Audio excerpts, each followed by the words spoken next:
"Mom, can he live with us?" Grace froze. The paper grocery bag in her arms crinkled as she glanced down at her daughter. "What did you say, sweetheart?" Anna pointed through the cold glass of the bus window. Her dark brown eyes were locked on a man lying sprawled on the icy sidewalk outside MacArthur's pharmacy. It was mid-December in South Chicago, and the wind had teeth. "That man, Mom. He's not moving." Her voice cracked. He looks like he's crying." Grace followed her gaze. The man was white, around his 40s, dressed in what used to be a fine wool coat now soaked and stained. His hair was disheveled, thick, and graying at the temples. He leaned against a lamppost like he'd been dropped there. A bottle of expensive whiskey lay half empty at his feet, and his lips were bloodied. Someone had hit him, or maybe he'd fallen. "Keep your eyes forward," Grace said quickly, pushing through the exiting passengers. "Let's get home." But Anna dug in her heels. "We can't leave him. What if he dies, Mom?" "He's drunk, Anna," Grace hissed under her breath. "He's a stranger, lying in the snow with liquor in his hand. This is not our business." Anna's face fell. "But you always tell me to help people when no one else will." Grace inhaled sharply, caught in the hypocrisy of her own teachings. If this story moved you, let us know in the comments. We'd love to hear where you're watching from and what part touched your heart the most. And if you believe in the power of kindness, don't forget to like this video. Your support helps us share more stories that matter. They stepped off the bus and approached slowly. The man groaned, clutching his side. Blood had dried on his temple. Up close, his face was handsome underneath the bruises and haunted. He muttered something under his breath. Grace crouched beside him. "Sir, can you hear me?" His eyes fluttered open, blue, piercing, even in pain. They took everything," he slurred. "They lied. Both of them." "Who did?" Grace asked cautiously. He looked at her like he wasn't really seeing her. "She was my world, and he was my brother in everything but blood. Now they're together, and I'm out here." A wave of whiskey breath hit her. Grace flinched. "Mom," Anna whispered, "please, just one night." "No," Grace snapped. "I'm not bringing a drunk stranger into our home." Anna stepped between her and the man. "He's not just drunk. He's broken. Exactly why he's dangerous," Grace argued. "You don't know what he's capable of." "Neither do you," Anna said, defiant. Grace's hands trembled slightly, more from fear than cold. She looked around. No one else was stopping. No one cared. Then the man suddenly wretched, vomiting on the concrete. Anna jumped back. Grace caught her breath. "Okay," Grace said finally. "One night, and only because he'll freeze out here." Back at their apartment, a third-floor walk-up with flickering hallway lights and a heater that groaned like it was dying, Grace helped the man to the couch. Anna brought him a wet cloth and held it out. "Here, you're bleeding." He looked at her like he hadn't seen kindness in years. "You shouldn't help people like me." Anna said nothing, just handed him the cloth. Grace returned with a bottle of rubbing alcohol and gauze. "Do you have a name?" He hesitated. "Will." Just Will?" "Just Will," he echoed, though the name didn't fit the tailored coat or the way he carried himself, even in misery. She noticed his cufflinks tarnished but once expensive, and around his neck, barely visible under his collar, was a small platinum tag engraved with the initials BWH. Grace narrowed her eyes. "You're not just some guy from the street, are you?" He looked away. "Doesn't matter anymore. Money, houses, private jets, it all goes cold when your heart gets ripped out." "What happened to you?" she asked, voice softening. He laughed bitterly. "My best friend and my girlfriend. One stole my heart, the other stole my company. They left me with nothing, not even pride." Anna sat beside him. "You're not nothing." "Anna, go to your room," Grace ordered. "But Mom." "Now." Anna went, reluctantly, her small shoulders tight with frustration. Grace sat across from Will. "I don't know who you really are, but if you bring danger to my daughter, I swear I will call the cops without blinking." He met her eyes. "Fair deal." She watched him as he leaned back into the couch, eyes closed, body trembling. Her instincts screamed caution, but something deeper, older, and maybe foolish whispered, "People don't fall like this unless they've been pushed." She got up and shut the door to the hallway. Snow tapped gently at the window. Somewhere in the distance, a siren howled, but inside their tiny apartment, an unsettling quiet settled in. Grace didn't know it yet, but tonight, she hadn't just brought in a broken man. She'd opened the door to a storm she wasn't ready for.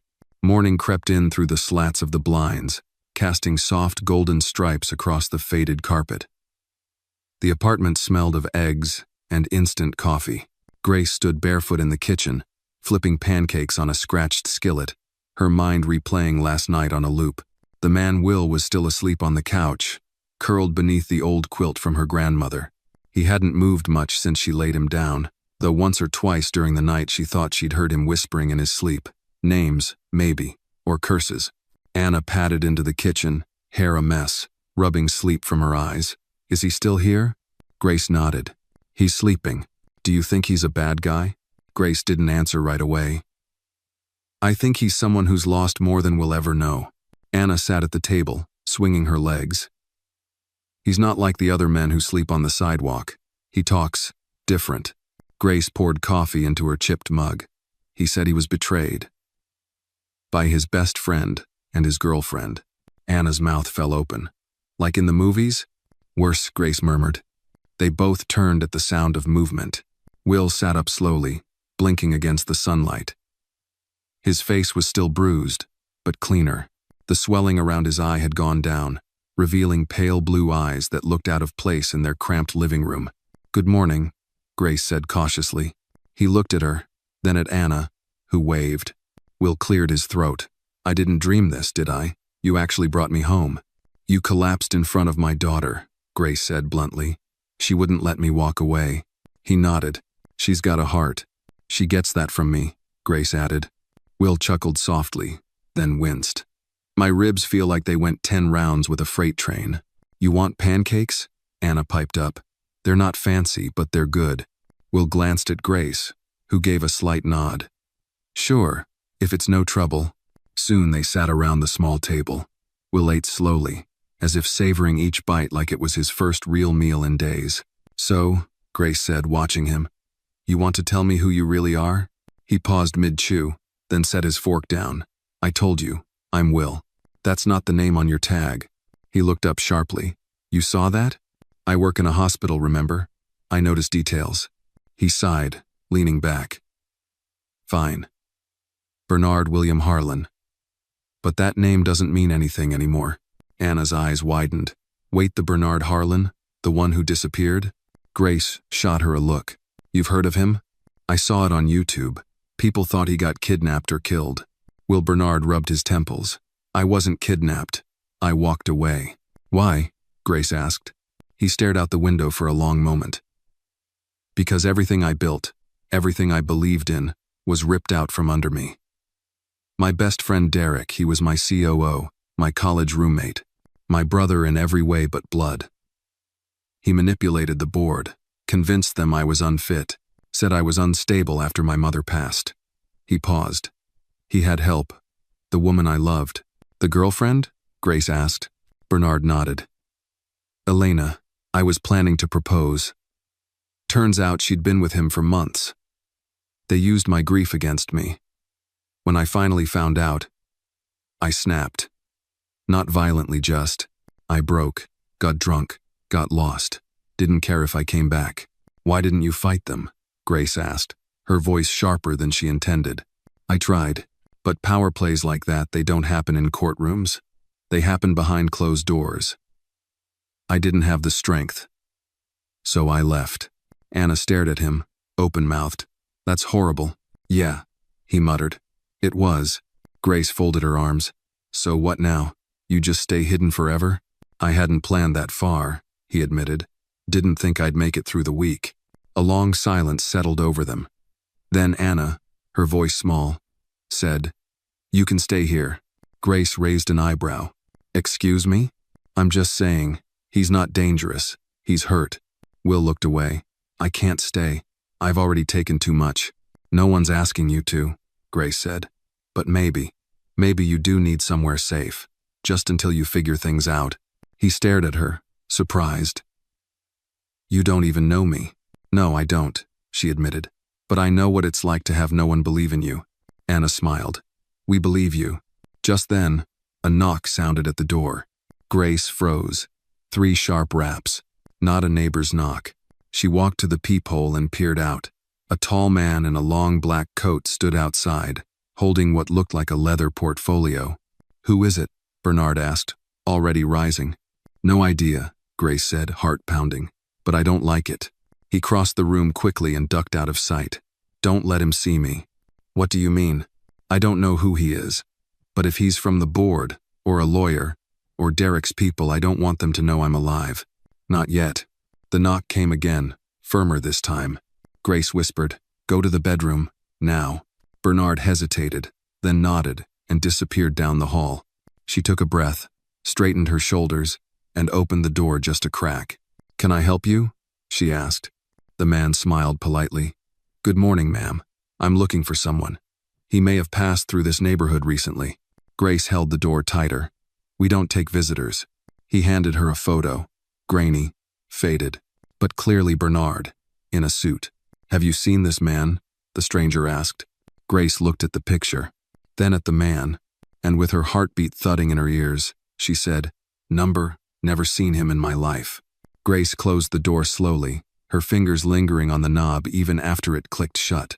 Her heart pounded so loud she was sure Anna could hear it from across the room. "Who was it?" Anna whispered. Grace didn't answer right away. She turned to check the hallway, then looked toward the back bedroom. Bernard hadn't returned yet. She crossed the living room and opened the bedroom door a crack. He stood by the window, watching the alley below. "It's clear," she said. "He's gone." Bernard turned. "What did he want?" "Said he was looking for someone. Showed me a photo. It was you, younger, clean-shaven. You looked happier." Bernard sat on the edge of the bed. "Then they know I'm alive." Grace closed the door behind her and leaned against it. "You said you didn't want anyone to know. Why?"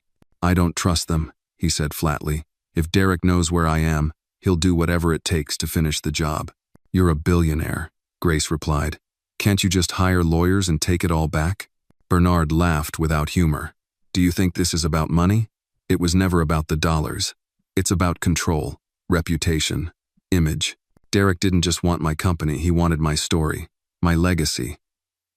If I come back now, it won't be as a victim. They'll twist it. Make me look unstable. Dangerous." "You're not unstable," Grace said. He gave her a look. "You let me into your house drunk, bleeding, and ranting about betrayal. Doesn't exactly scream pillar of mental health." Grace folded her arms. "I've seen worse." Outside, Anna was sitting quietly on the couch, hugging her knees. Grace stepped out and sat beside her. "You okay?" she asked gently. Anna nodded. "Are we helping a criminal?" Grace blinked. "Number, I don't think so. But people are looking for him. Sometimes good people run from bad situations, Anna. That doesn't make them criminals." Anna looked down. "I just don't want him to go away." Grace stroked her daughter's hair. "He's not going anywhere tonight." That evening, Bernard stayed mostly in the bedroom. He emerged once, just long enough to eat a bowl of soup and thank Anna for the blanket she'd left folded on the foot of the bed. He was quieter now, thoughtful, guarded. Grace sat across from him as he ate. "You need a plan." "I had one," he muttered. "Drink myself into oblivion, wake up in another life. Turns out that one failed. Well, now you're in my apartment. My daughter knows your name, and some guy in a black coat is knocking on my door asking questions. So we're past the point of pretending none of this is real." Bernard looked up at her. "You're not scared?" "I'm exhausted. Will or Bernard, or whatever you want me to call you, but I'm not scared. I'm angry. Angry that people like Derek can wreck someone's life and keep smiling on magazine covers. Angry that you let them." He didn't reply. She leaned forward. "If you really want to disappear, I can't stop you. But if you're going to stay here, you need to stop hiding and start thinking." Bernard took a slow breath. "I need to know what Derek is planning. If he's sending people after me, it means something's changed." He's nervous. "You want to fight back?" she said. "I want to be ready if he comes knocking." 2 days passed. The man in the black coat didn't return. But Grace noticed a black SUV parked across from the building more than once. Different license plates, but the same model. She began taking alternate routes to work, walking Anna to school herself. Her neighbors started whispering something about visitors and questions, But she said nothing. Bernard kept to the apartment, shaved, cleaned up. With a haircut, he looked less like a vagrant and more like a man who once sat on the cover of Forbes. His bruises were fading, but his anger hadn't. Anna adored him. She'd sit beside him with her homework, asking questions about math, geography, and how airplanes worked. He answered patiently, even warmly. Grace watched them sometimes, heart tight with caution and something else she wasn't ready to name. One night, as snow dusted the windows, Bernard stood beside Grace in the kitchen. "I want to make contact," he said quietly. "With who?" "An old friend. Someone who might still be on my side." "Is that safe?" "I'll be careful. I'll write the message by hand. No email, no phone, just one letter." Grace handed him a pen and paper. "What if they don't reply?" she asked. "Then I'll know." He wrote for over an hour, folded the letter neatly, slipped it into an envelope without a return address. The only name he wrote, Harold Wexler. Grace didn't ask who that was. The next morning, Bernard handed the envelope to a boy selling newspapers by the corner store and paid him $20 to drop it in a mailbox across town. Then he returned to the apartment and waited. 3 days later, someone left a small brown package at their door.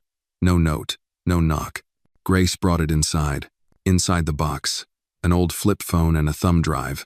Bernard powered the phone on. One number saved. W. He stared at it, unmoving. "Who is it?" Grace asked. "My last chance," he whispered. He pressed call. The line rang once, twice. Then a voice. "You're alive." Bernard closed his eyes. "Harold, I need your help." "I figured. You're being hunted." "I know. And she, Elena, she's not finished." "What's on the drive?" Bernard asked. "Everything you need to know," the voice said. "But Bernard, once you open it, there's no going back." He looked at Grace, at Anna, then back at the phone. "I'm already back." Bernard sat in the middle of the kitchen table, laptop open, thumb drive in hand.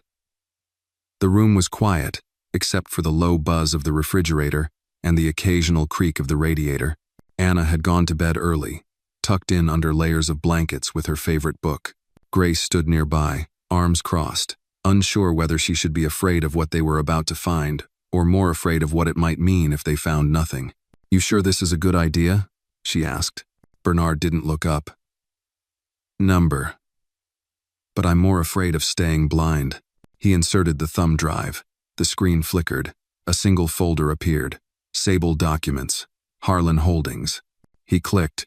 Hundreds of files populated the screen, PDFs, scanned memos, spreadsheets, internal communications, and legal drafts.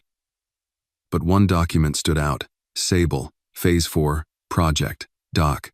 He opened it.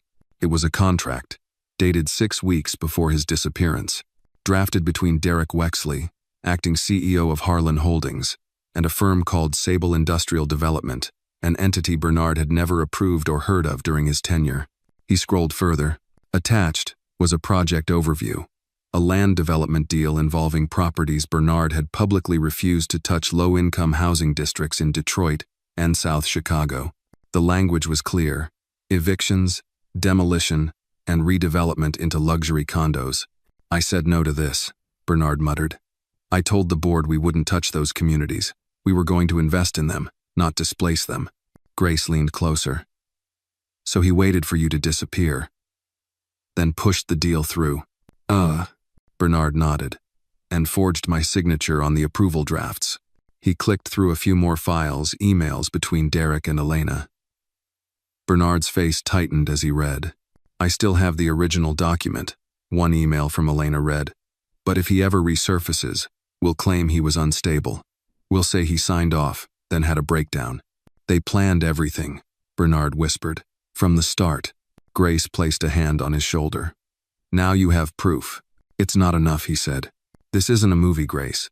People like Derek don't go to jail because of a USB stick. They spin, they discredit. They twist the story until no one knows what to believe. So what are you going to do?" "I need to hit back publicly, on my terms, not through a courtroom, through people." He looked up at her, something in his gaze shifting resolve, taking root where grief once lived. "Grace, I want to tell my story."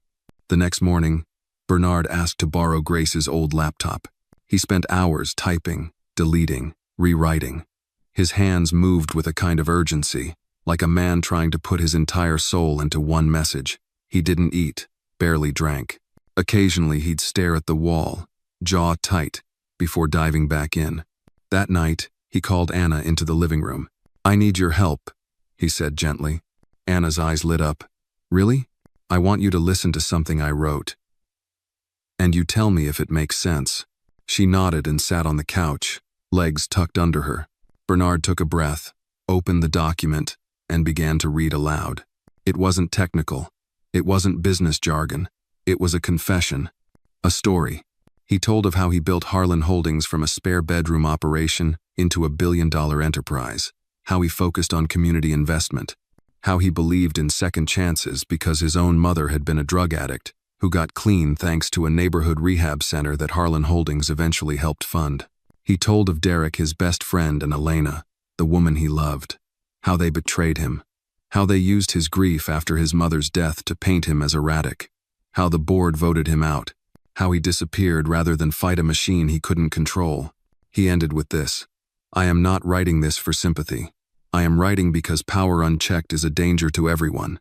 I was silent, and my silence was used as permission. Not anymore." Anna looked up at him. "You sound like a superhero." Bernard laughed softly. "I feel like a tired old man with a laptop." Grace stood nearby, arms folded, eyes glossy. "It's good. Really good. I want to record it," he said. "A video, one take, no edits." "We can use my phone," Grace said. "Just, don't forget what you're risking." "I know," he nodded. "But I've already lost everything. If I don't do this, what's left?" They filmed the video in the kitchen that night. Bernard wore a plain navy sweater. No makeup. No lighting crew, just a single desk lamp to his left and the hum of their tiny fridge in the background. He spoke directly to the camera. No anger, no bitterness, just honesty. Grace uploaded the video to an anonymous account. Within hours, it began to spread. By morning, it had over 10,000 views. By lunchtime, over 500, null. And by nightfall, Bernard's name was trending worldwide. But not everyone celebrated. Grace received a call at work from an unknown number. A voice she didn't recognize said calmly, "You've made a mistake." She hung up immediately. When she returned home, Bernard was staring at the window. "There's a black SUV downstairs again," he said. "Different plates this time." Anna peeked out the curtain. "Is that them?" "Maybe," Bernard said, "but they're not hiding anymore." Grace locked the door, drew the blinds. "We're not running." "No," Bernard said. "We're not." He walked to the desk, picked up the phone Harold had given him, and dialed the saved number. "Harold," he said when the line picked up. "It's out. They know, and they're watching." There was a pause. "Then it's time," Harold said. "Meet me tomorrow, noon, Union Station. Come alone." Bernard hung up. Grace stepped forward. "Are you sure you can trust him?" Bernard's eyes narrowed. "Number, but if I'm going to take this to the end, I can't do it alone." She nodded slowly. "Then I guess we're in this together." He looked at her, something softer in his eyes now. "You already were." The morning was gray and heavy with the promise of snow. Chicago's wind cut through Bernard's coat like knives, but he kept walking. Collar turned up, eyes low beneath a borrowed baseball cap. Union Station loomed ahead like a sleeping beast, grand, busy, indifferent to secrets. Grace had offered to come with him, but Bernard insisted on going alone. "If this goes wrong," he told her, "I want you and Anna far away." She hadn't liked it, neither had Anna, but they both understood. Grace gave him a burner phone and strict instructions. One call every hour, or she would assume the worst. Now he stood inside the station's grand hall, surrounded by travelers dragging suitcases, sipping coffee, staring at departure boards. To them, he was nobody. Just another man waiting for a train. A tall man in a trench coat approached from the far end of the terminal. His walk was calm, deliberate. Bernard recognized Harold instantly, still lean, still sharp, though his hair was grayer now, and his eyes more cautious. They didn't embrace. "Nice disguise," Harold said, voice dry. "Didn't want to draw attention," Bernard replied. "Too late for that." Your video's up to 12 million views. Then Derek's panicking. Harold gave a slow nod. He's shifting assets. Lawyers are circling. But it's more than that. They moved to a bench by the far wall. Bernard kept his back to the room. I pulled some files, Harold continued. Sable development isn't just about gentrification. It's laundering money through shell companies, fake investors. Millions, maybe billions, moved offshore. Derek's covering for someone bigger. Elena? Harold hesitated. Possibly, but there's another name. A private equity firm called Oxley and Grant. Quiet, expensive, connected to several political donors. If they're involved, this goes beyond corporate theft. Bernard exhaled. I'm going to need more than public sympathy. Harold handed him a folder. Inside bank records, transfer receipts, communications between Derek and Oxley. Most of it circumstantial, but the pattern is clear. If we can tie it to one real-world result like a displaced tenant or a closed shelter, we can force a public investigation. Bernard opened the folder and scanned the first page. His jaw clenched. This address, that's 3 blocks from Grace's apartment. Exactly, Harold said. One of the last properties you personally approved for redevelopment under your original plan. It was supposed to become a low-income clinic. Derek repurposed it. The new buyers want luxury lofts, and the construction's starting next month. Bernard stood abruptly. We need to stop it. Harold grabbed his arm. Not yet. You rush this, they'll bury the evidence. We build the case, then go to the press with the second wave. You already shook the tree. Now we catch what falls. Bernard looked toward the station exit, heart racing.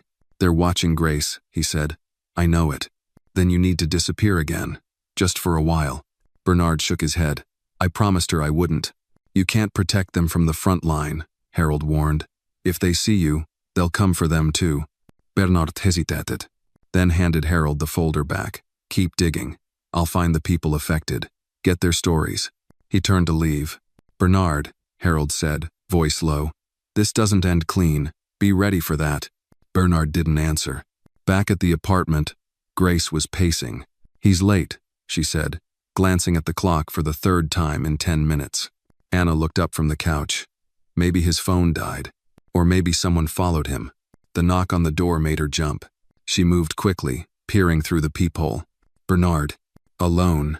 She opened the door and pulled him inside. What happened? He handed her the burner phone. Signal was jammed at the station. They were scanning for pings. Grace frowned. Who's they? Whoever Derek hired to keep tabs on me. He dropped onto the couch, exhausted. Anna hurried over with a glass of water. Did you see your friend? Bernard nodded. Harold's still sharp. He gave me enough to start connecting dots. Grace sat beside him. So what now? We go local. We talk to the people affected. We film it. Real stories, families, workers, people Derek's development is hurting. You're talking about a full-on documentary. Exactly, he said.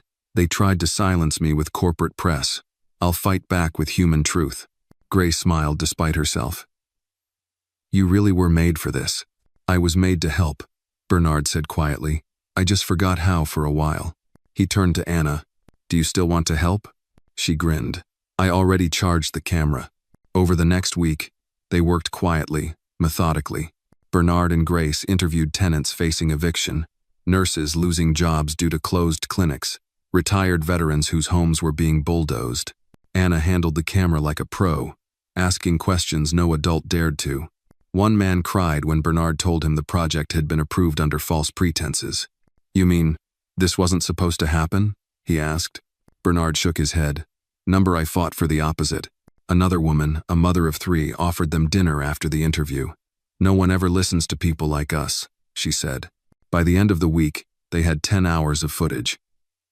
Grace stayed up all night, helping Bernard edit the first cut.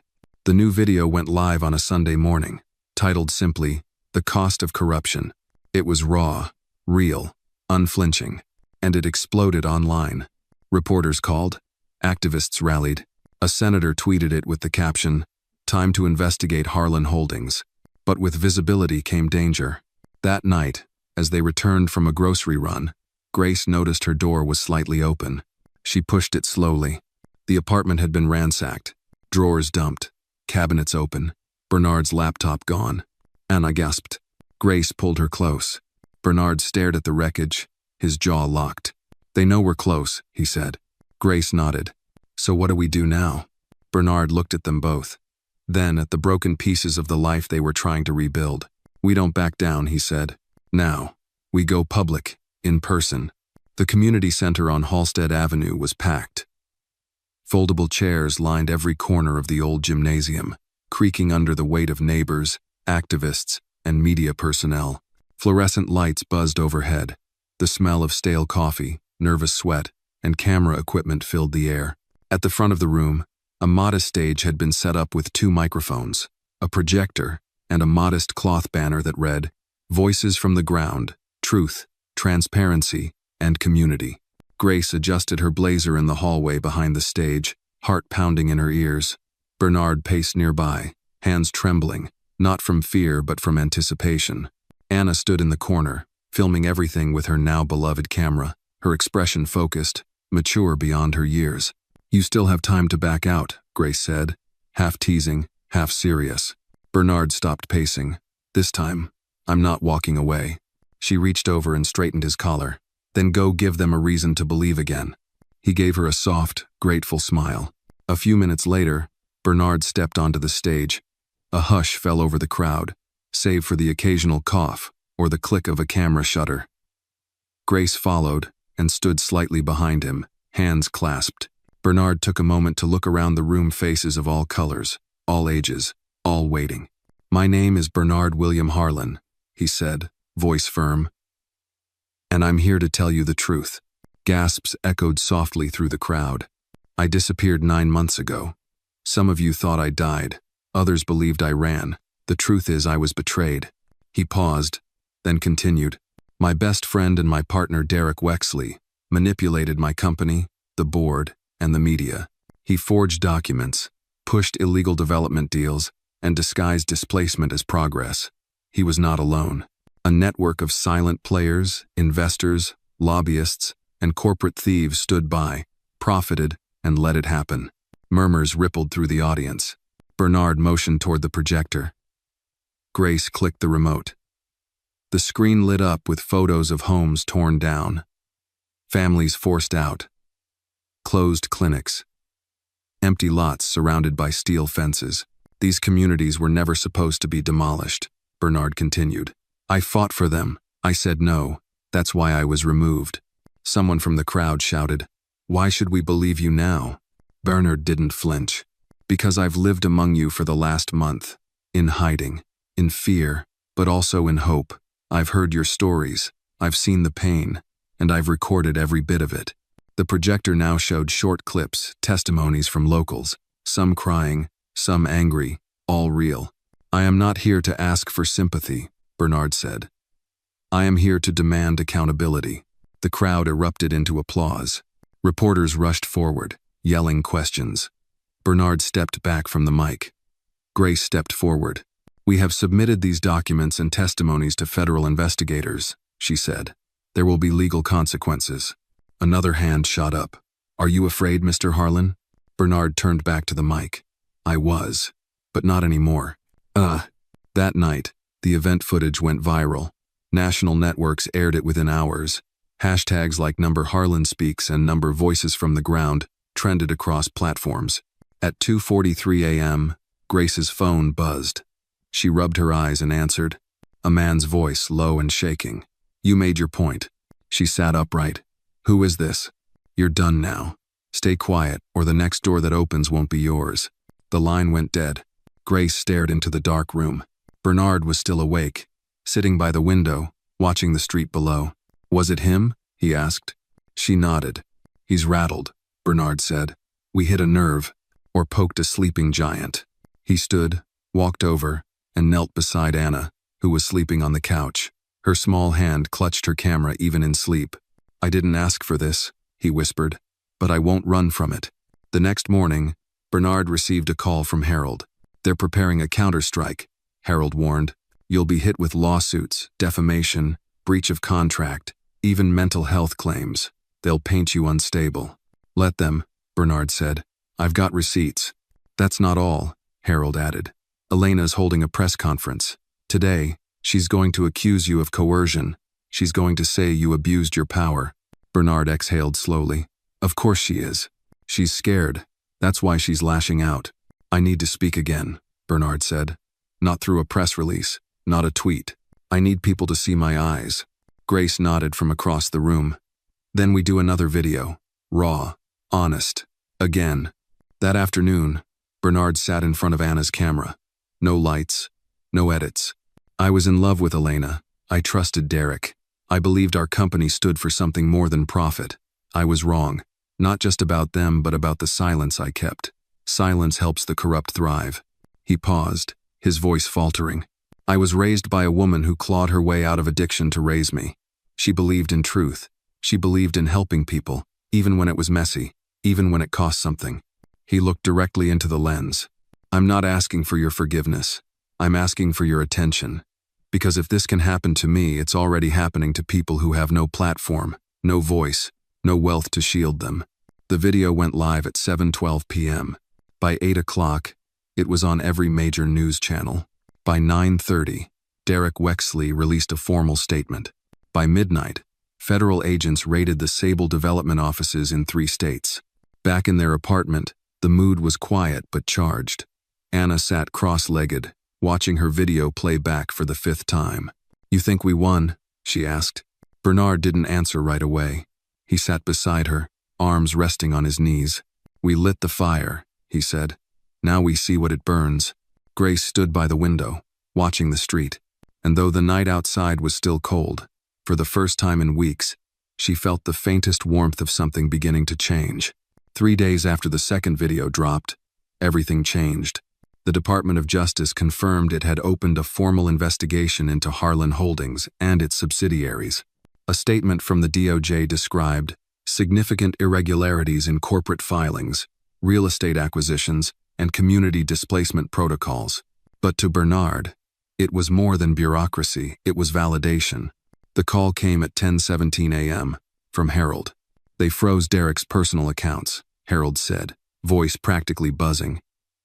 3 shell companies have been exposed, and at least 2 board members have lawyered up. Elena canceled her press conference. Bernard didn't smile. Not yet. That's a start, he said.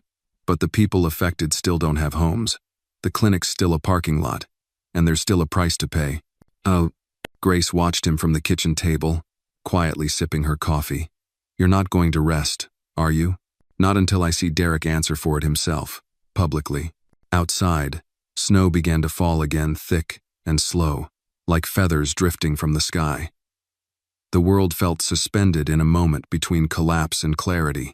That afternoon, a letter arrived. Not an email, not a summons.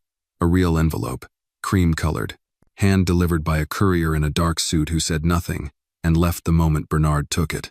Inside, an invitation. Mr. Harlan, we request your attendance at an emergency board meeting of Harlan Holdings, to be held at the corporate headquarters, the 26th of January, 11 a.m. Attendance is non-compulsory, but your presence is strongly encouraged. Respectfully, Board of Directors. Bernard stared at the page. They want me back, he said, almost in disbelief. Grace stood behind him, reading over his shoulder. They're scared. They need a scapegoat, or they need to beg for your silence. I won't give them either. The building hadn't changed. The glass tower on Madison Avenue gleamed like always, modern, sterile, soulless. But as Bernard approached its doors, dressed in a charcoal suit and flanked by Harold and a small security detail, something inside him shifted. He wasn't the man who left this building 9 months ago. He was harder, quieter, sharper. The receptionist looked up, visibly startled. She scrambled to call someone, but Bernard just nodded. I know where I'm going. The boardroom on the 45th floor was already full. Derek sat at the far end of the long mahogany table, tan flawless, his tailored navy suit a shade too perfect. He looked like a man who hadn't lost anything. But his eyes told another story, tight, nervous. Elena was there too. Her presence was ghost-like, pale and distracted. She didn't meet Bernard's gaze. The rest of the board members shifted uncomfortably as Bernard entered. He took the seat directly across from Derek. No one spoke for a moment. Then Derek smiled. Well, the ghost returns. I was never dead, Bernard said evenly, just disgusted. We've all made mistakes, Derek said. This has gone far enough. The media's feeding frenzy, the criminal investigations, you can stop this. Bernard leaned back. You forged my signature, lied to the board, displaced entire neighborhoods, and now you want a truce? Derek kept his smile. We can fix it. Together. There's no we left, Bernard replied. But I'm not here for revenge. I'm here for accountability. He pulled a small folder from his briefcase and slid it across the table. Inside, his official reinstatement petition, backed by 5 community leaders, 3 city officials, and the signatures of 2 key shareholders. I'm invoking Clause 12B of our bylaws, he said. Emergency reinstatement in the event of proven misconduct by acting CEO. Gasps filled the room. Derek's mask cracked. You don't have the votes, he snapped. Bernard's voice stayed calm. We'll see. The board chair cleared his throat. We've reviewed the documentation. Given the evidence and public response, the vote is valid. He turned to the others. All in favor of reinstating Mr. Harlan as interim CEO until a full audit and trial review are completed? Hands slowly began to rise, one by one, until all but Derek and Elena had voted. Derek slammed his hand on the table. This is a setup. Bernard met his gaze. No, Derek, this is justice. Elena stood quietly. For a moment, she looked like she might say something, confess, defend, cry. But instead, she picked up her purse and walked out. Silence followed. Derek turned to Bernard. You won't survive this. You think the public loves you now, but they'll turn on you too. Bernard stood. Then I'll fall with the truth, but I won't stay silent to keep people comfortable. He walked out, leaving Derek sitting alone in a room full of people who no longer believed him. That evening, Bernard returned home to Grace and Anna. He was exhausted, emotionally drained, but something inside him had settled. Grace handed him a bowl of chili. So, I'm back in, he said, but only until the audit's done. And Derek? Out, for now. Anna jumped up and hugged him. Does this mean we can fix the clinic? Bernard smiled. That's the first thing on the list. Later that night, as the snow fell heavier and the apartment glowed warm from the inside out, Bernard stood at the window, hands in his pockets. Grace joined him. You did it, she said. He shook his head. We did it. She rested her head against his shoulder. For the first time in months, Bernard felt still. Not running, not hiding, just home. The next few days were a whirlwind. Bernard's name was everywhere. Headlines hailed his return as a symbol of redemption. Interviews were requested from every network. Protesters gathered outside Harlan Holdings, some in support, some in anger, still reeling from the past damage. For Bernard, the attention felt strange. He'd been invisible so long it almost didn't feel real to be seen again. But being seen didn't mean being safe. The morning after his reinstatement, Bernard stepped into his new yet familiar office. The skyline was still the same, glass and concrete stretching toward the gray sky. But the desk, the air, the feeling, it was all different now. It wasn't about power anymore. It was about responsibility. Grace came with him that day, not as a guest, but as his new community liaison officer. He'd insisted. No one has a better sense of the people we're fighting for, he told the board. She hadn't said yes easily, but eventually, she agreed. She would speak for those no one else was listening to. Anna, of course, was thrilled. Does this mean I get my own desk too? She'd asked, half joking. Bernard was reviewing a list of properties when his phone buzzed. It was Harold. Bernard, we've got a problem. He stood up instantly. What kind? Remember Oxley and Grant, the private equity firm we flagged? Yeah. They just filed a motion in court challenging your reinstatement, claiming it violates shareholder rights. It's a stall tactic, but they're sending a message. Bernard clenched his jaw. They're not backing down. No, Harold said grimly. They're doubling down. Bernard ended the call and turned to Grace. We're not done. Not even close. She nodded. So what do? We do what they won't expect. We go back to the beginning. That night, Bernard returned to the neighborhood where the first illegal development project began. The lot was still fenced off, mud and rubble where the low-income housing used to be. A billboard loomed above. Future site of Halstead Lofts, luxury living, coming 2026. He stood staring at it for a long time, hands deep in his coat pockets. The cold didn't bother him as much anymore. Then he pulled out his phone and went live. "I stood here a year ago and made a promise to this community," he said into the camera. "Then I was pushed out. But I'm here again not as a CEO, but as a citizen. And I promise again we will rebuild this place for the people it was meant for." The video went viral within hours. The next day, Bernard met with the original displaced families. He brought in community leaders, social workers, urban planners. They walked the lot together, mapped out blueprints, debated funding options. It was messy, slow, but it was real. Still, resistance grew. A week later, Bernard received a letter at home unsigned, but clear. "You think this is a game? Keep pushing, and you won't like the ending." Grace read it and said nothing for a long time. Then she tore it in half. "You've scared them," she said. "That's progress." But Anna, listening from the hallway, spoke up quietly. "What if they try to hurt him again?" Bernard knelt in front of her. "Then I'll get back up. Every time. That's what fighting for something means."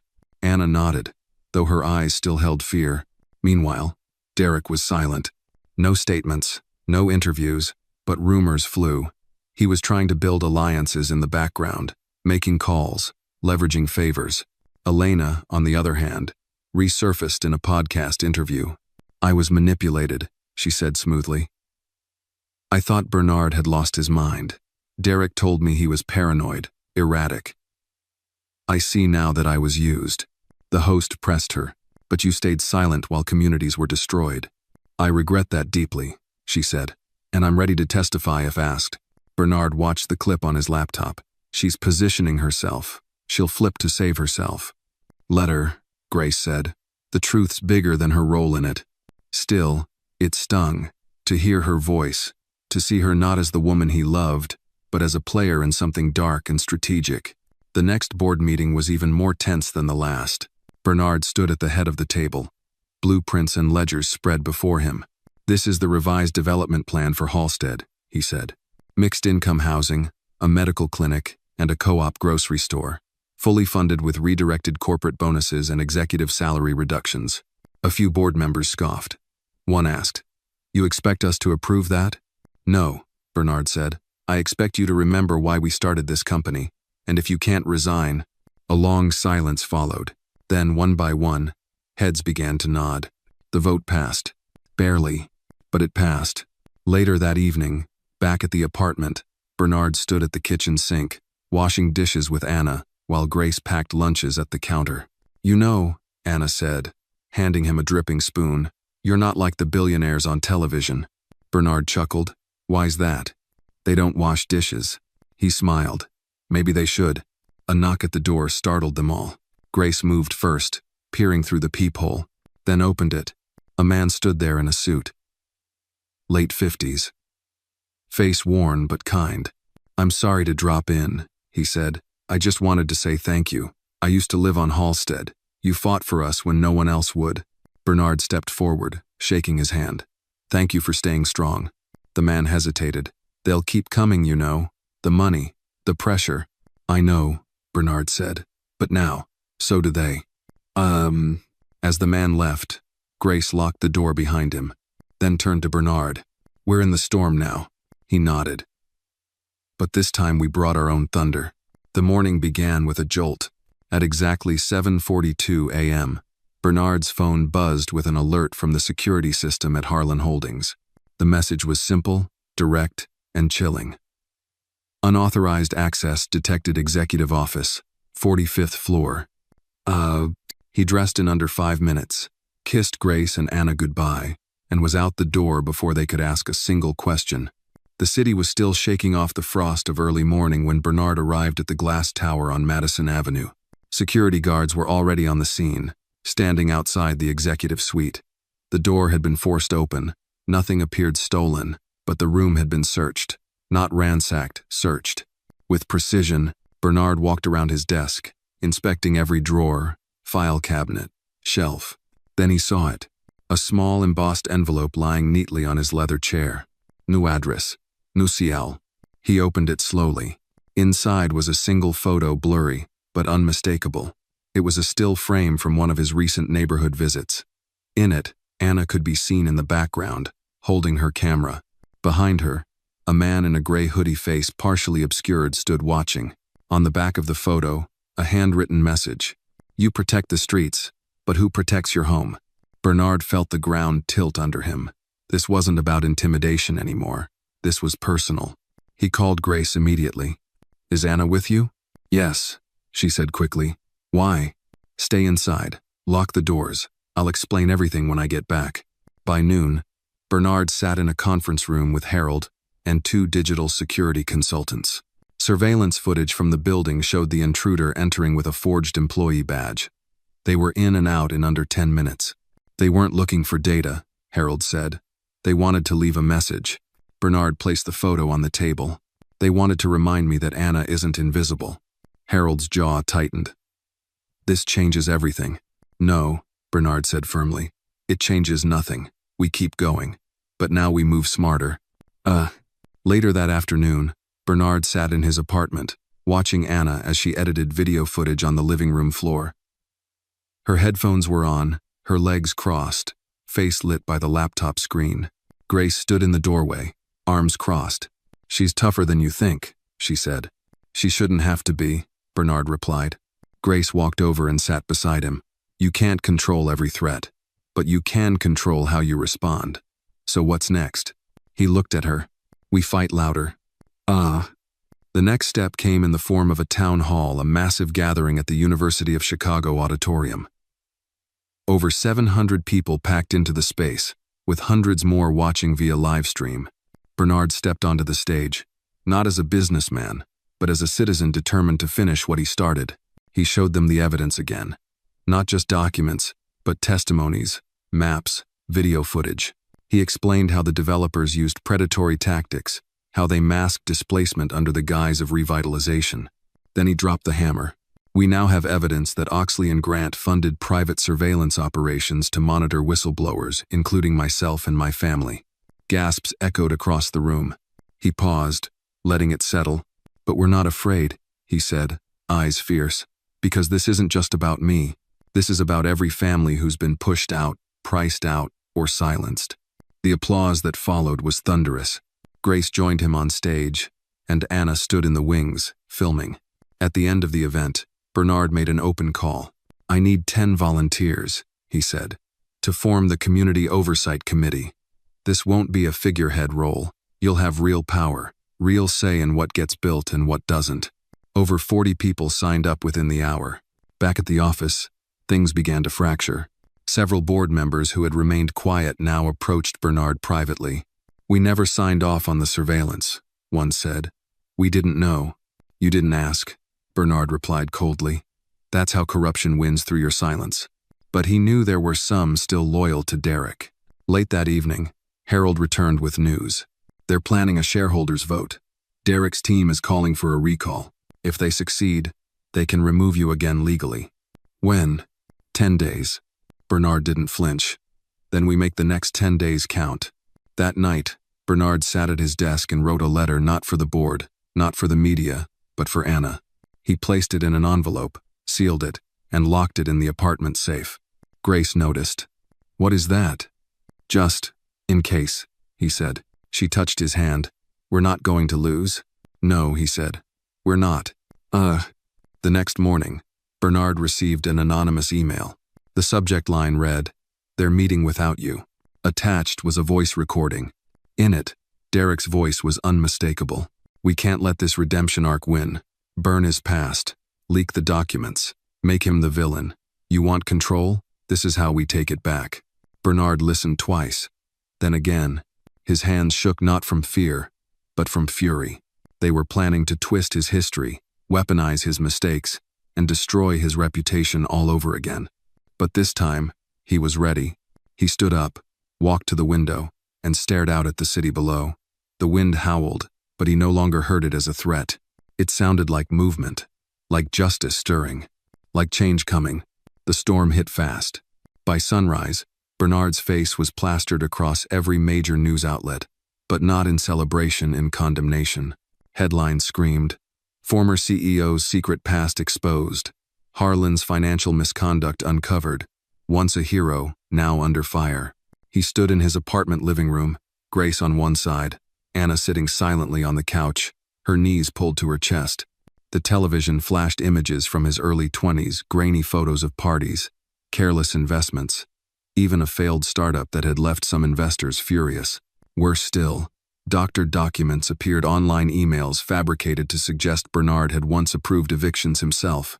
"They took pieces of truth and poisoned them," Grace said, furious. "Twisted everything." "They don't need truth," Bernard muttered. "They just need doubt." His phone buzzed with texts, some of support, others angry, accusatory. He turned it off. Anna looked up. Will people believe them? He didn't answer, because he wasn't sure. At the office, the atmosphere had shifted. The boardroom, once a place of cold calculation, now buzzed with uncertainty. A few members avoided eye contact. One even muttered, "You brought this on yourself." Harold met Bernard outside the elevator. "They're setting the stage for the shareholder vote," he said. "If you don't act fast, you'll lose control of the company again. And this time, permanently." Bernard exhaled. "Then let's hit back." Harold looked skeptical. "How?" "They're dragging your past through the mud." Bernard nodded. "Then I'll meet them there, on my terms." That evening, Bernard called a press conference. No suits, no teleprompter, just him, a mic, and a crowded room. "Today, you saw headlines," he began. "You saw photos of a man I once was, careless, arrogant, blind to the weight of my own privilege. You saw failures, you saw mistakes, and you should, because they're real." He paused, letting it settle. "I'm not proud of that version of me, but I won't hide from him either, because people don't grow by pretending they've always been right. They grow by choosing to be better." The room was silent. He stepped forward. "You've also seen forged documents, false narratives. They're scared of what happens when truth outshines wealth, when communities rise instead of scatter, when silence breaks." He looked directly at the cameras. "I'm not asking for forgiveness. I'm asking for accountability from myself, and from every hand that ever signed away someone else's home. If that makes me a target, so be it." The applause started slowly, then swelled. Back home, Grace watched with tears in her eyes. Anna filmed it all, quietly whispering, "That's my dad." But the opposition wasn't done. 2 days later, Elena released a video. "I was there," she said, voice trembling. "I saw Bernard approve the initial evictions. I trusted him. I didn't know how far it would go. It hit harder than any headline." Grace slammed the laptop shut. "She's lying," she snapped. "And she knows it." Bernard rubbed his temples. "She's not lying. Not entirely. I did approve early relocations. I thought they were voluntary. I didn't ask enough questions." Grace stood up. "So now what? Let her destroy you?" "No," he said. "I let her bury herself." That night, Bernard returned to the office. He searched through archived files, contracts, emails, legal notices, for hours. Until he found it. An internal memo from Derek to Elena dated just days before Bernard's forced leave. In it, Derek detailed how the voluntary relocations were a cover for aggressive buyouts. Elena had signed off on it.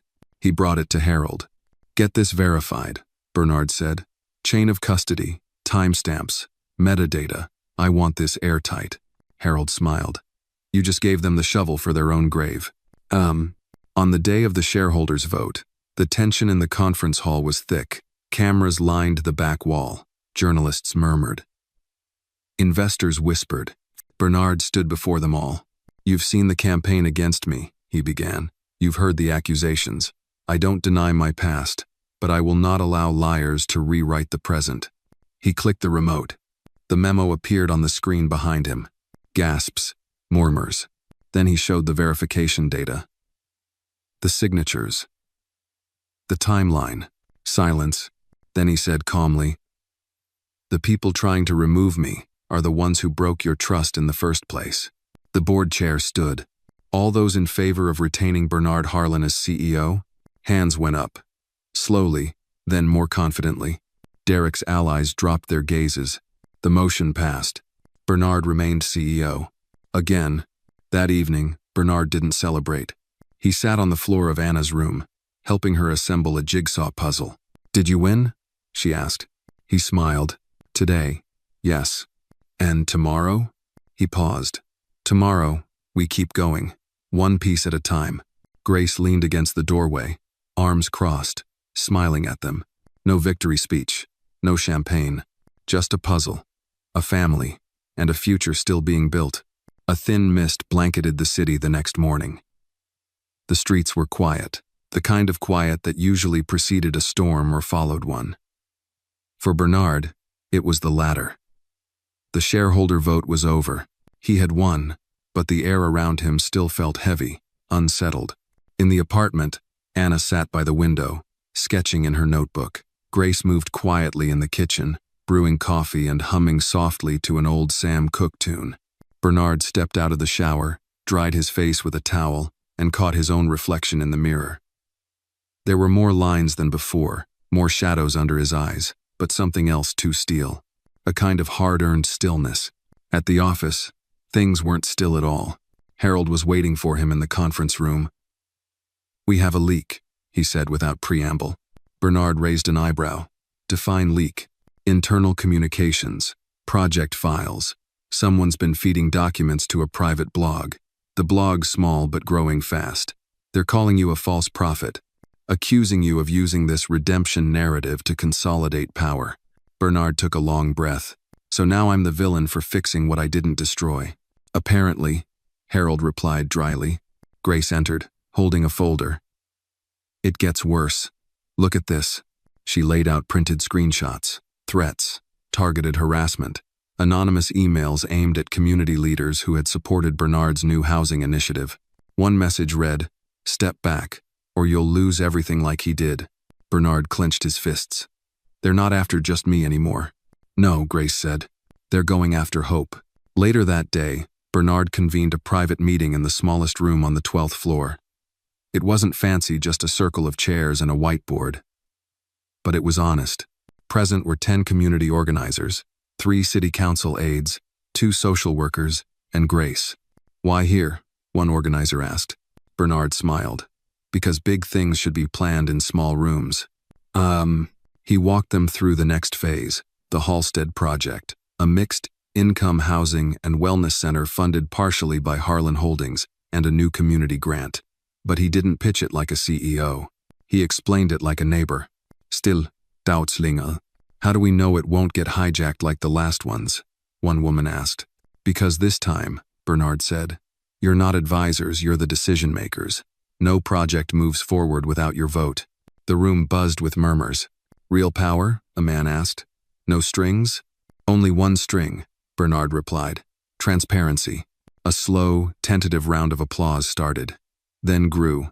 That night, Bernard walked Anna to her piano lesson a few blocks from home. They strolled in silence, her small hand swinging in his. "Are you still scared?" she asked suddenly. Bernard looked down. "Of what?" "That someone will try to take you away again." He paused, then knelt in front of her. "I'm not scared," he said, "because this time, I know what I'm fighting for. And I know who's fighting with me." She smiled and handed him a folded paper from her coat pocket. It was a drawing him, Grace, and Anna standing in front of a building with a sign that read, Hope Center. He tucked it in his jacket pocket without a word. But the next day brought fire. Literally, at 3:17 a.m., Bernard's phone rang. It was Grace, voice shaking. "The construction site Halstead, it's burning." "Ove."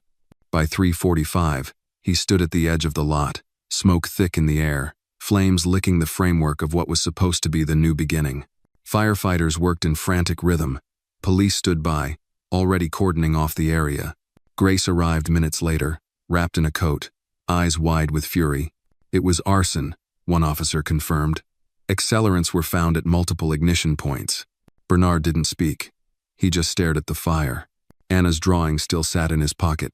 He pulled it out, singed at the edges now, but the figures were still visible, still smiling. He whispered to himself, "You can burn the wood, but not the roots." The media swarmed within hours. Commentators speculated. Was it sabotage? Insurance fraud? A staged event? Bernard ignored them all. Instead, He returned to the lot that afternoon with a megaphone and a fold-out table. He called the community together, no invitation, no press release, just people. Over 100 came. Neighbors, volunteers, students, grandparents, even the skeptics. Bernard stood on a milk crate and held the megaphone like a preacher. They burned the building, he said, but not the mission. The crowd was silent, listening. We rebuild, stronger, smarter, together. One man shouted, "With what money?" Bernard pointed to the sky.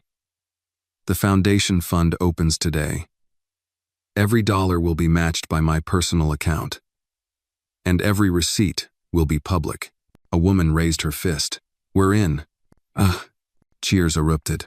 A young girl handed him a $20 bill. "It's my birthday money," she said. "But you need it more." Bernard knelt, eyes misty. "Thank you. This is how we win." That night, Bernard sat at the dining table with Grace and Anna. The fire was out. The damage was real, but so was the determination. "We just became a movement," Grace said. Bernard nodded. "Let's make sure we stay one." Outside, the city breathed slowly, the smoke settling.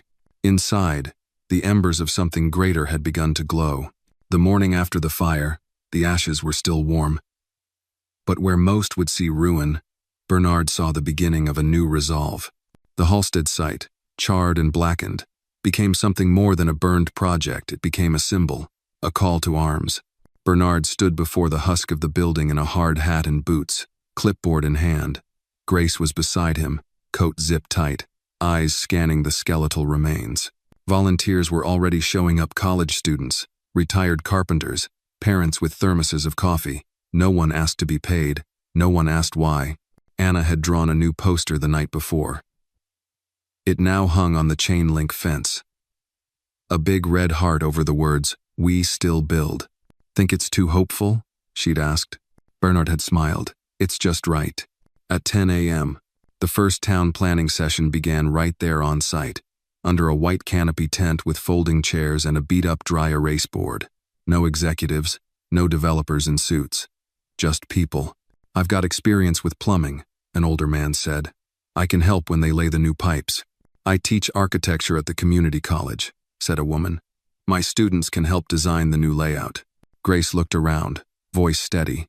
"This time, the blueprint starts with you." Bernard stepped forward, holding up his clipboard. "This isn't about reclaiming what we lost. It's about redefining what we're building. Tell us what you need, not just what looks good on a brochure." The suggestions poured in. Affordable childcare, a rooftop garden, a shared workspace, housing with rent caps, a mental health clinic. Every voice was written down. Nothing was dismissed. "This is what corporate America fears," Bernard whispered to Grace. A crowd of people who realize they don't need permission to be powerful. By midweek, the new designs were already forming. Sketches layered over sketches. Google Docs updated by the hour. Harold secured emergency permits, and a crowdfunding page surpassed $500,000 in 3 days. Anonymous donors pitched in big, but it was the small ones that mattered most. $5 here, $12 there, each one a vote of confidence. But opposition was not silent. One evening, as Bernard reviewed construction estimates at home, Anna handed him a yellow envelope from the mail pile. Inside was a formal cease and desist letter from Oxley and Grant. "The use of funds from Harlan Holdings toward the Halsted redevelopment project violates Section 9.2 of the shareholder agreement," it read. "All such actions must cease immediately pending review." Bernard slammed the letter on the table. "They're trying to freeze us again."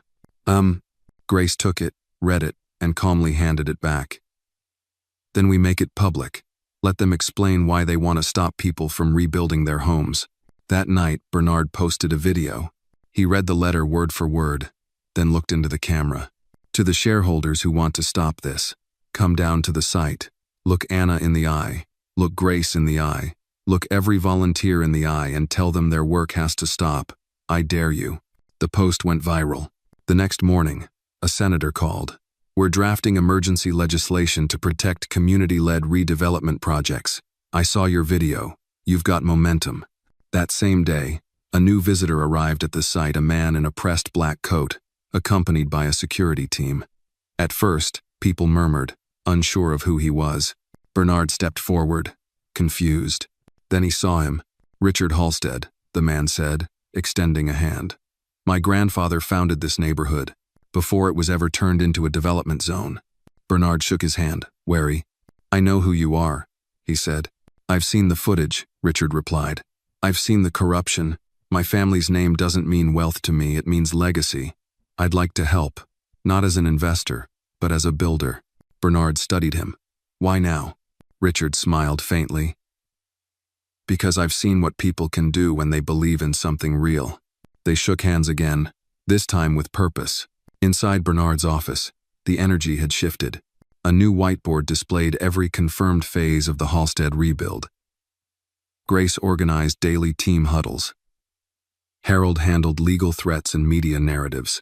Anna had even launched a digital storytelling project interviewing displaced residents, former tenants, even construction workers.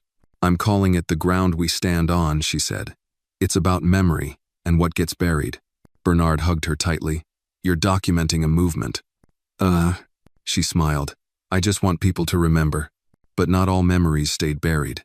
Late one night, as Bernard prepared his speech for an upcoming community summit, a package arrived unmarked, hand-delivered. Inside was a flash drive. He plugged it into his laptop. A video loaded. It showed a boardroom hidden camera footage. Derek, Elena, and a few others were in heated discussion. "We underestimated him," Derek was saying. "That man's not just rebuilding a neighborhood. He's rewriting the rulebook." "You want to stop him?" another voice asked. "Don't stop him," Elena said coldly. "Let him build. Let him finish the whole thing. Then we pull the floor out from under him, publicly, destroy his reputation when he's standing on his greatest achievement." Bernard leaned back, heart pounding. They were waiting, letting him build something beautiful just to watch it fall. He stared at the screen, jaw tight. Then he whispered, "Let them try." He closed the laptop. Outside the window, the city glowed in quiet defiance. Inside, Bernard's fire burned brighter than ever. Bernard sat alone in the glow of his office lamp, the video of Derek and Elena replaying in his mind. They weren't just fighting back, they were laying a trap. One designed to humiliate him at the peak of his progress. They wanted to poison the finish line, not stop the race. It was cold, calculated, and effective if he didn't act first. The next morning, Bernard met with Grace and Harold at a quiet diner just outside the city limits' neutral ground. "They want us to win," Bernard said, stirring his untouched coffee. "They want us to get all the way to the ribbon, and then hang ourselves with it." Grace narrowed her eyes. "They're waiting for one mistake." Harold leaned forward. "So what do we do? Stop building?" Bernard shook his head. We finish it. But we finish it in full view. Every contract, every receipt, every inspection report, we publish it online. We beat them with the truth, before they have a chance to twist it." Grace nodded slowly. "You want to run your own audit?" "Exactly," Bernard said. "We document everything, and I mean everything. I want a transparency wall higher than the towers they use to crush people." They left the diner with a new plan, one that didn't just protect them from attack, but rewrote the entire way community development would be managed going forward. Open source accountability, live-streamed board meetings, financials shared monthly. The public became the boardroom. The first real test came 2 days later, when a city inspector, clearly pressured by outside influence, delivered a stop work notice for safety violations. The crew stood stunned. Construction had been meticulous, double-checked. Bernard arrived within the hour. "What's the violation?" he asked. The inspector hesitated, holding his clipboard like a shield. "Irregularities in fire code compliance." "Which part?" "Section 4B9. Bernard pulled out the building plan, flipped to the page, and pointed. "We're exempt under the 2023 amendment. It's already been approved." The inspector's hand twitched. I wasn't told that." "No," Bernard said, calm but firm. "You weren't, because someone doesn't want you to know. I suggest you update your supervisor." The inspector made a call. 20 minutes later, the stop work notice was lifted. The crew erupted in cheers. Anna caught the moment on video. "That's going on the transparency page," she grinned. Despite the momentum, Bernard knew pressure was building behind the scenes. Elena had vanished from public view, but her digital fingerprints remained anonymous editorials questioning the legality of Bernard's funding, false rumors of criminal investigations, even whispers that he was planning to run for office as a political stunt. Grace tracked it all. "She's planting seeds," she said, waiting to watch them grow into doubt. Bernard didn't flinch. "Let her. We'll just plant louder." They launched a series of public workshops at the Halstead site: how to start a co-op, how to navigate zoning laws, how to fight back against evictions. These weren't speeches, they were tools. And people showed up in droves. One evening, a woman in her 70s approached Bernard after a workshop. "My son was pushed out of this neighborhood 5 years ago," she said, voice trembling. "He's gone now. But seeing you build this, it feels like someone's finally putting things back." Bernard took her hand. "We're not just rebuilding the block, we're restoring what they stole." That night, Bernard returned home to find Anna asleep on the couch, headphones on, laptop open. He gently lifted the headphones and heard her latest project, a podcast episode titled Bricks and Bloodlines. She was interviewing people, former tenants, new volunteers, even construction workers. Their stories wove together like a tapestry of memory and hope. Bernard sat listening in silence, eyes glassy.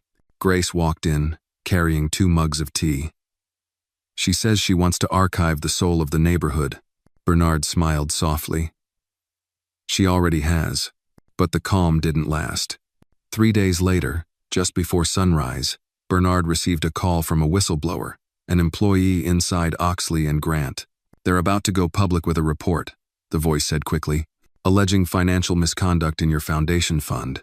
They forged bank records to make it look like you funneled money into a shell company overseas." Bernard's stomach dropped. "When?" "Tomorrow morning. Major news networks already have it." The line went dead. He turned to Grace, who was now fully awake. "They're going nuclear." By noon, Bernard had summoned a press conference not just to deny the accusations, but to preempt them. "I have just been informed that a falsified report is being prepared to destroy the credibility of our project," he announced. "Let me be clear, there is no shell company, there is no diversion of funds, and we can prove it." He handed reporters a flash drive. "On this drive is every financial transaction made by the Halstead Foundation in the past 6 months. Independent audits, source receipts, bank confirmations. You'll find no gaps, no hidden trails." A reporter raised her hand. "Why release this now?" "Because justice delayed," Bernard said, "is justice denied." The next morning, the hit piece aired, but Bernard's data was already circulating. Analysts confirmed the documents were fakes. The entire smear unraveled within hours. Public sympathy boomeranged in his favor. Even national outlets began to question who was behind the attacks. Pressure mounted on Oxley and Grant. Protesters showed up at their headquarters. Whistleblowers stepped forward, naming names. Elena's silence became deafening. Back at the Halstead site, construction continued.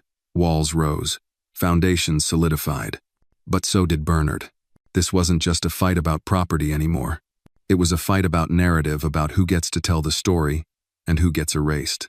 As Bernard stood under the rising frame of the new Hope Center, a hammer in his hand, he whispered to himself, "They tried to break the truth, but the truth bent back."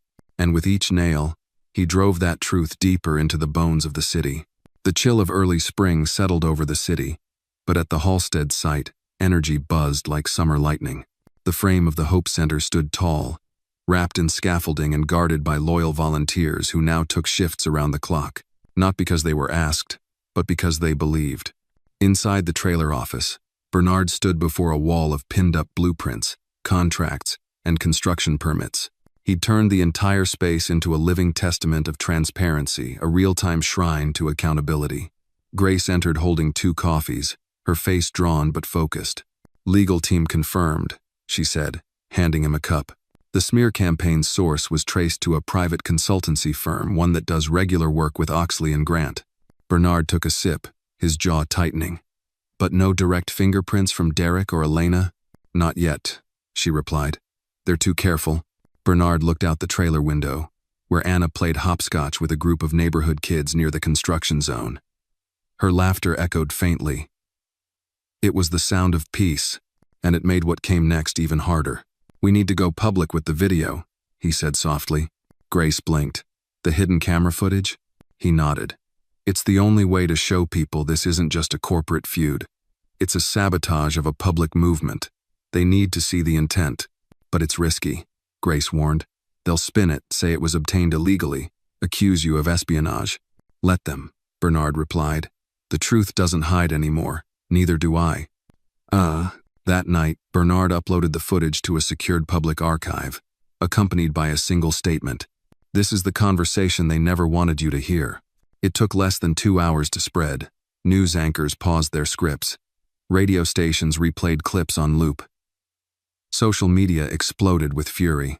The footage of Elena's cold words, "Let him build, then we pull the floor out from under him," was now etched into public memory. Community leaders issued statements of support. Politicians distanced themselves from Oxley and Grant. The consultancy firm implicated in the fake financial report announced an internal review. But Bernard knew what came next wouldn't be applause. It would be war. He was right. By morning, Elena re-emerged. In a carefully curated video, she sat at a polished mahogany desk, speaking in calm, wounded tones. "This footage is misleading," she said. "A private conversation taken out of context. I never wished harm upon Mr. Harlan. I was simply voicing concern about oversight and structure in large-scale community efforts." Bernard watched from the trailer, face unreadable. Grace muttered, "She's good. She's scared," Bernard replied. "And when people like her get scared, they make mistakes." Still, the damage was far from undone. A new lawsuit landed on Bernard's desk the following day, this one accusing him of defamation, breach of privacy, and corporate slander. Harold read the document, then looked up grimly. "They're dragging you into the legal abyss. Even if you win, the process could tie you up for years." Bernard stood quietly. "Then we keep building while we fight. One doesn't cancel the other." Amidst the legal chaos, Bernard made a surprise appearance at a local town hall. He wasn't there to defend himself. He was there to listen. Dozens of residents gathered in a modest church basement, voices overlapping with concern, hope, and hard-won skepticism. "I've seen developers talk pretty before," one man said, "but they always disappear after the ribbon cutting." Bernard nodded. "That's why I'm not leaving when the ribbon falls. The Halstead Center isn't my legacy. It's my beginning." A young woman raised her hand. "What happens if you lose in court?"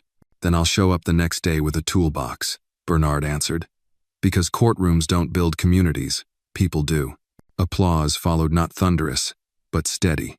Like trust, it was slow building and real. Back at home, Anna sat with Grace on the couch, working on her podcast transcript. Bernard entered, dropping his coat over a chair, exhaustion in every step. "Long day?" Grace asked. He sat beside them and smiled faintly. "Depends how you measure it. We lost a contractor today, backed out after the lawsuit news, but a group of local artists offered to paint the center's interior for free. So, maybe even. I'll not park it up. Can I interview them for the next episode?" Bernard nodded. "They'd love that." She leaned her head against his shoulder. "We're still winning, right?" "We're still standing," he said. "And sometimes, that's the same thing." But as night deepened, the ghost finally knocked. At 2:13 r.m., Bernard's phone buzzed. Unknown number. No caller ID. He answered anyway. A voice spoke low, familiar, deliberate. "I warned you once," Derek said. "Now I'm telling you. Stop. Walk away before this gets uglier." Bernard didn't flinch. "You already made it ugly." "You think you're the hero?" Derek growled. "You're just a man with a hammer, trying to patch a dam with duct tape. We own the system. Always have." Bernard's voice was ice. "Then I'll build my own." Silence. Then the line went dead. He stared at the screen, heart pounding not with fear, but with clarity. They were coming for him, which meant he was close. So close, he could already see the day when the ribbon fell, and no one could pull the floor out again. He got up, walked to the window, and looked out at the glowing skeleton of the Halstead Center rising against the night sky. One more chapter had turned, and there was no turning back. The sun rose heavy the next morning, casting long amber lines across the construction site. Bernard arrived early, earlier than anyone else, standing alone before the towering frame of the Halstead Center. The steel beams reached for the sky, half finished, but firm like the idea of justice itself, solid, unyielding. He ran a hand across the wood, planks stacked neatly at the entrance. Each nail driven, each board placed, felt like a small act of rebellion now. With every passing day, the center stood not just as a physical space, but a challenge to everything Derek and Elena represented. But today wasn't about them. Today was about roots. Inside the community meeting room, still raw with exposed beams and temporary lighting, Bernard met with a group of elders, black men and women who had lived through decades of displacement, broken promises, and shattered neighborhoods. They sat in a circle, their presence commanding more than any judge or CEO could. "Why now?" one of them asked bluntly. "Why do you care, Bernard? You're not one of us." There was no malice in the tone, just history. Bernard nodded slowly. "You're right. I didn't grow up here, but I grew up broken. I know what it means to be discarded, to have your worth measured by how quietly you suffer. This project, this fight isn't charity, it's responsibility." Another elder, Miss Lenora, leaned in. "And what happens when they tear it down again?" Bernard looked her in the eyes. "Then we build again, and again, until the idea becomes too loud to be silenced." Silence hung in the air, thick and reverent. Then, quietly, she reached into her bag and handed him a photo, a faded picture of a street corner from 1967, kids playing, a grocery store, a church, a life before it was swept away by development. "This is where the center stands now," she said. "It was ours once. Maybe it can be again." That afternoon, Anna's podcast aired a new episode titled, "What Was Taken?" It featured those same elders, telling their stories, no edits, no filters. It was raw, painful, and defiant. Bernard listened from the site office, eyes closed, heart full. Then Harold burst in. "They filed an injunction." Bernard blinked. "What kind?" "Emergency stop on all construction," Harold said, slapping the papers down. "Filed in federal court, based on irregularities in land acquisition. They're going for a full shutdown." Bernard stood slowly. "Can they win?" Harold hesitated. "If they convince the judge, yes. Even if it's temporary, it stalls everything, delays permits, drains support. They want to freeze the momentum." Grace arrived moments later, reading the same papers, her expression unreadable. "They're using their last card," she said. "Fear." Bernard's eyes narrowed. "Then we answer it with something stronger." The next day, Bernard called a press conference, not for lawyers, not for damage control. For the people. They gathered at the site. Reporters, families, volunteers, kids with paint-streaked cheeks from art day, elders in wheelchairs, teens with skateboards. This wasn't a protest. It was a testimony. Bernard stood before them, flanked by Grace and Anna. The wind tugged at his coat, but his voice never wavered. "They want to shut us down. Again," he said. "They want to drag us into a courtroom and bury us in red tape. But this isn't about permits. It's about presence." He pointed behind him to the steel skeleton of the center. "They think they're filing papers against a building. But what they're really trying to stop is a neighborhood from remembering who it is." Cheers erupted. "This center is built on history, on memory, on resistance, and no judge, no firm, no corporation will unbuild what's already been reclaimed." Anna stepped forward, small but certain. "They said we didn't belong here," she said into the mic. "But we never left. We were just waiting for the ground to be ours again." A tear rolled down Bernard's cheek as he put a hand on her shoulder. The crowd roared. Behind the scenes, Bernard's legal team worked overtime.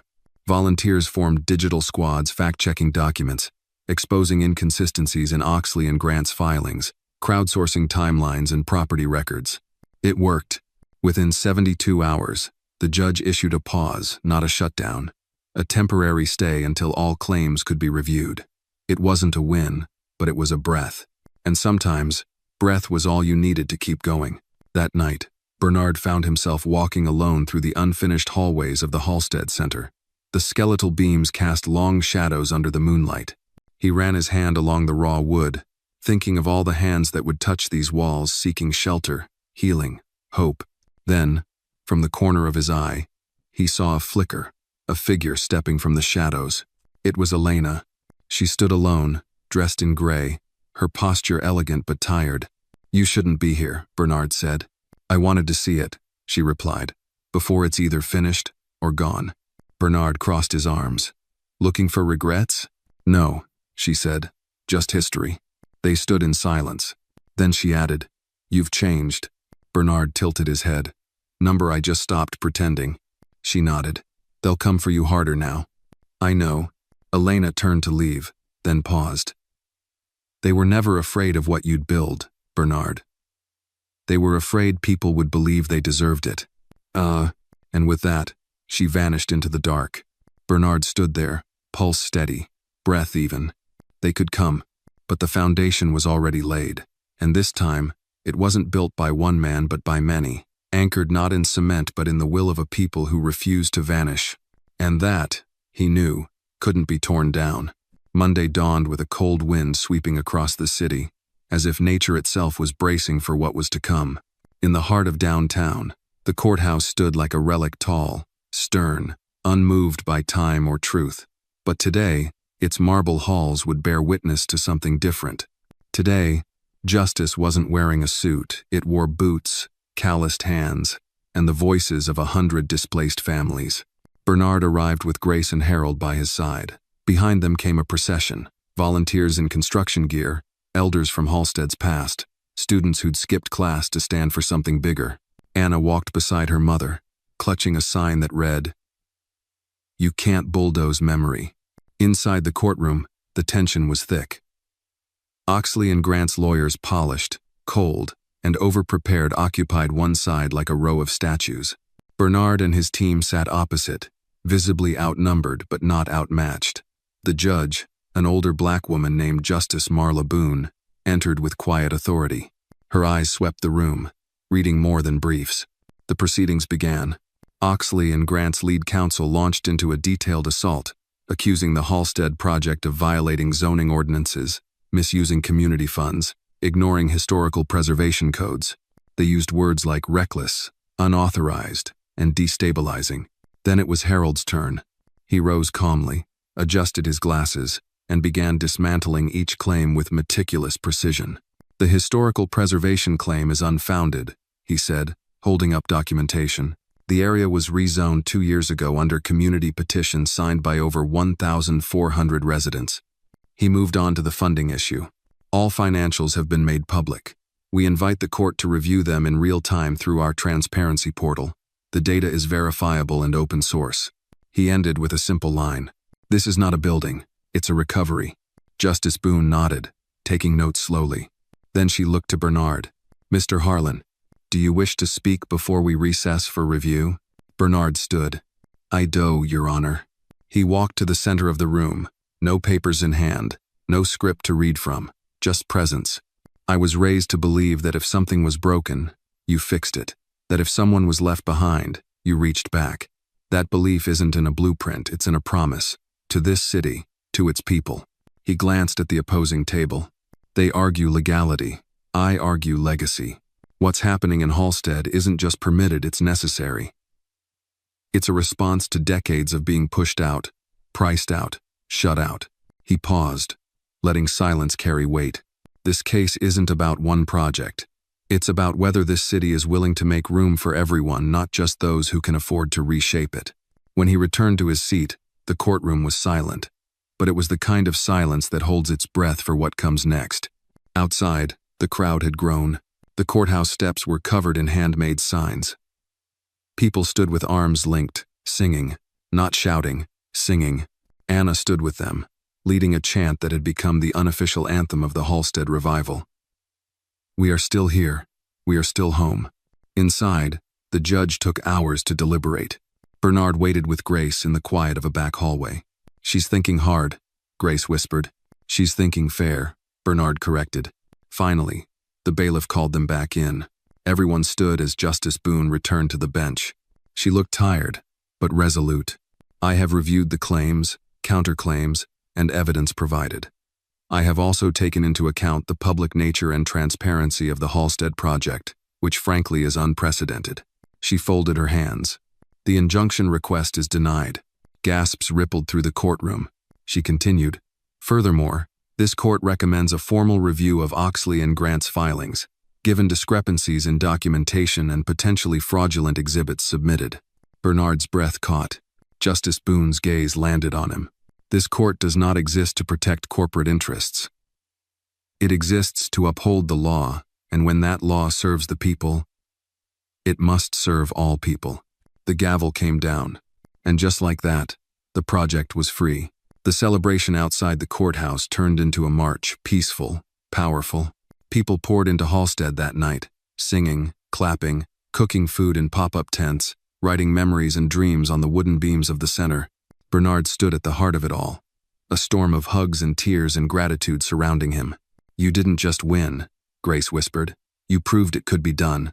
Anna ran up, tugging his hand. "Come see what I made." She pulled him inside the unfinished youth center wing. On one wall, a giant mural had begun. Community artists had sketched outlines. Anna had started filling them in. It was a tree. Each branch held scenes of the neighborhood's past church picnics, barber shops, jazz musicians, protest lines. At the base was a foundation of bricks. Each brick had a name. Anna pointed to one. "It's yours," she said. "I put you under the roots." Bernard swallowed hard. "You shouldn't have," he said softly. She grinned. Too late. They stood there in the paint-scented quiet, the voices outside fading into a warm hum. He knelt beside her and picked up a brush. "All right then," he smiled. "Let's finish what we started." And together, they painted not just for walls, but for memory, for all that had been lost, for all that was now finally being found. The euphoria of victory didn't last long. 3 nights after the court ruling, the Halstead Center was vandalized. Bernard arrived at dawn to find shattered glass across the main entrance. Graffiti smeared across the temporary fencing read, "This isn't your city." The mural Anna had helped paint was defaced. Thick black paint slashed across the roots and names. The tree bled color onto the floor. Silence settled heavy. Anna stood frozen, her small fists clenched at her sides, eyes wide and disbelieving. Grace gently placed a hand on her shoulder, but Anna didn't move. Bernard walked to the center of the mural, dropped to one knee, and reached out. His fingers traced the smeared outline of his name. It was still there, beneath the mess, still present, still rooted. The police arrived, took statements, shook their heads. No cameras, no witnesses, no promises. "It's intimidation," Harold muttered. "Plain and simple." Grace looked around at the stunned volunteers. "And it's a warning. They're not finished." Bernard rose slowly. "Neither are we." Within hours, the community responded not with fear, but fury. Dozens of people arrived with buckets, soap, brushes, paint. Elders brought hot food, teens brought music, and Anna, without a word, picked up a brush and began repainting the roots of the tree. By nightfall, the mural was brighter than before, more vivid, more defiant. A banner was hung over the front door. "Break the glass, not the spirit." The next day, Bernard met with city officials, demanding increased protection. The mayor, previously quiet, finally stepped forward publicly. "What happened at Halstead was an attack on all of us," she said. "The city will provide full security and support to ensure this center not only survives but thrives." It was the first time Bernard felt the wind shift at the top, but he also knew better, because that same evening, he received a package at his doorstep, unmarked, no return address. Inside was a single photo. It was of Elena and Derek, smiling, with Anna in the background blurred, but unmistakably her taken through a telephoto lens. She had been walking home from school. Bernard's heart stopped. This wasn't corporate anymore. It was personal. He gripped the photo so tightly it crumpled in his hand. He didn't tell Anna, or Grace, not yet. But the message was clear: back off or pay. Still, Bernard didn't pause. He doubled down. He brought in private security, moved Grace and Anna into a safer location temporarily, and called for another town meeting. This one, however, was different. It was closed door. Inside the unfinished cafeteria of the Halstead Center, Bernard spoke not just to supporters, but to leaders, pastors, educators, retired city planners, former activists who had once marched in the 62nd and 72nd and were now watching history try to repeat itself. "We're close," Bernard said. "That's why they're desperate. This isn't just about stopping a building anymore. It's about silencing a movement. A pastor named Elijah raised his hand. So what's the move now? Bernard looked around the room. We go public fully. We document everything. We tell this story like it's gospel. We let the world see what it means to rebuild from nothing, and we expose every shadow they hide behind. He paused. And we finish construction on time. There was silence, then applause, then a standing ovation. In the weeks that followed, Halstead became more than a project. It became a stage. Anna's podcast was picked up by a national outlet. Bernard was invited to speak at citywide events, then state ones. News crews set up semi-permanent posts near the site, covering every beam installed, every sidewalk poured, every mural repainted. Elena and Derek went silent. Rumors swirled that their board was fracturing. Investors were pulling out. Their influence, once untouchable, now seemed brittle under scrutiny. But Bernard didn't celebrate. He worked 12 hours a day, sometimes more. He led morning huddles with the crew. He stood on ladders, poured concrete. Saturday on the floor with kids during design workshops. The Halstead Center wasn't a legacy anymore. It was a life. One rainy afternoon, Bernard stood alone in what would soon become the auditorium. The echo of his footsteps bounced off the high beams, the smell of sawdust mixed with the tang of wet concrete. He closed his eyes. He saw it finished. Rows of children laughing, seniors teaching music, mothers holding poetry readings. A place not just of refuge, but of return. Behind him, Grace entered quietly. "You okay?" she asked. He turned, eyes shining. "Yeah, he paused. "I needed to feel it." One last time before the doors open. She nodded. "We're almost there." He smiled. "We are. Then he reached into his coat pocket and handed her the crumpled photo. Grace's breath caught. "You waited to show me this?" "I didn't want fear to guide our next step," he said. "Only purpose." She stared at him. "And now?" "Now we finish," he said simply. "But we keep our eyes wide open." On the evening of the final inspection, as city officials arrived and volunteers gathered to witness, Bernard stood by the doors of the Halstead Center, his hand resting on the cool metal handle. Across the street, in the shadow of a dark sedan, a figure watched. Derek. For a brief moment, their eyes met. And in that moment, Bernard didn't see power or pride in the man. He saw something smaller. Loneliness. Then Derek turned and disappeared into the night. And Bernard opened the doors. To light. To music. To a crowd that surged forward not to tear down, but to enter what they had all built.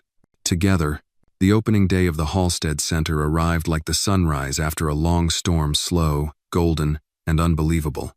The early morning fog clung to the streets, but the building stood tall, glass glinting in the soft light, flags fluttering gently at its entrance. The banner above the front doors had been replaced. It now read, in bold letters, "Welcome home." Crowds gathered even before the ribbon was cut. Families from every part of the city, elders in wheelchairs, young children on shoulders, couples hand in hand pressed close to the entrance. Inside, the building buzzed with final touches, signs being hung, coffee being brewed, name tags handed out. Volunteers moved like dancers in a well-rehearsed routine, each one smiling, some tearing up when they looked around at what they'd helped create. Bernard stood in his office, looking out over it all. He wore a simple dark blazer, no tie, and a pin on his lapel that read, "Rooted in Halstead." Behind him, on the shelf, sat the crumpled photo that had once been a threat. He'd framed it not as a trophy, but a reminder of what fear looked like, of how power behaves when it's cornered. Anna burst in without knocking. "You're going to miss it," she shouted. Bernard turned, laughing.